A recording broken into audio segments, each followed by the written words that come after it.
इभास, हम सब जानते हैं कि इभास जो है हमारे पूरे भारतवर्ष का बल्कि एशिया का एक बहुत बड़ा ऐसा सेंटर है जहां की न्यूरो प्रॉब्लम्स को कैटर किया जाता है। नॉर्थ एशिया का एक बड़ा सेंटर जहां रोजाना की लगभग 2,500-3 हजार ओपीडी होती है। आप सबने भी देखा कि यहाँ इतने लोग होते हैं, पर अफसोस इस बात का है कि इतनी बड़ी एसेट जो है, इतनी बड़ी एसेट का कभी पिछली सरकारों ने केयर टेकिंग ही नहीं की। जब मुझे इस हॉस्पिटल से रिलेटेड शिकायतें मिली तो आज मेरा यहाँ पे आना हुआ और मैंने जब यहाँ की डिटेलिंग ली तो पहले भी मेरे संज्ञान में था कि एमआरआई मशीन यहाँ पे 2012 से नहीं है। 2012 के बाद से इस हॉस्पिटल में एमआरआई की मशीन ना होना, एक भी सीटी स्कैन मशीन ना होना, एक्सरे और अल्ट्रासाउंड की लिमिटेड अपॉर्चुनिटी होना हमारे लिए दुर्भाग्य की बात है। हम लगातार उन अधूरे हॉस्पिटल के प्रोजेक्ट में लगे हुए थे कि हमें उन पे काम करना है, पर आज जो ये इतनी बड़ी एसेट दिल्ली सरकार की है, जो ना केवल दिल्ली को बल्कि एनसीआर और बाकी देश के लोगों को भी इलाज देती है, मुझे लगता है कि इसको भी हमें रिवाइव करने की बहुत बड़ी आवश्यकता है।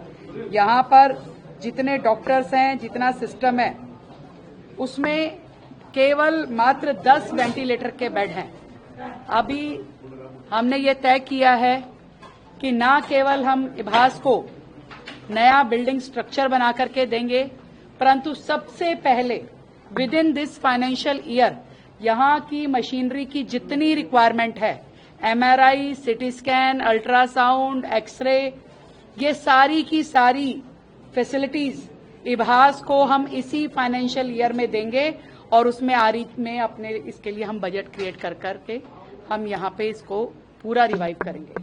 हजारों पेशेंट मैंने यहाँ देखा कि लाइन में बैठे हुए हैं। पता नहीं कितनी ही लोगों की जरूरतें यहाँ से पूरी होती है, उनकी दवाइयाँ, उनका इलाज, उनको डॉक्टर्स का देखना। और ऐसे हॉस्पिटल्स को अगर हम सपोर्ट नहीं देंगे तो बाकी सब बेकार है।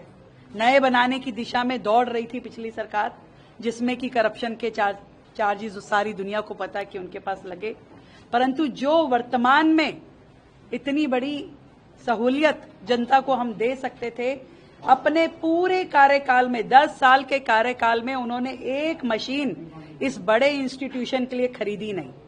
जो बड़ी बड़ी बातें करते हैं, धरती पे कहां खड़े हैं उन्होंने कभी देखा नहीं। मैं इभास की पूरी टीम को, यहां से जुड़े सभी पेशेंट को ये कहना चाहती हूं, जल्द से जल्द यहाँ की मशीनरी को पूरा किया जाएगा और यहाँ के लिए नया ओपीडी सेक्शन बनाया जाएगा और उसके बाद पूरी बिल्डिंग को रिवाइव किया जाएगा। किसी तरह की लापरवाही, कोई एक्शन लिया गया अभी तक के? अगर देखिए, लापरवाही की जो बात है, जब यहाँ के इंफ्रास्ट्रक्चर को मैं देखती हूँ तो मुझे ये लगता है कि जिन परिस्थितियों में ये डॉक्टर काम कर रहे हैं वो भी अपने आप में देवतुल्य है। ऐसी परिस्थितियों में आप पेशेंट को देख पाएं, उनकी प्रॉब्लम का समाधान कर पाएं, लिमिटेड रिसोर्सेज में, बिना मशीनों के। आप सोच सकते हैं कि मेंटल हेल्थ के लिए जो अस्पताल हो वहां एमआरआई ना हो।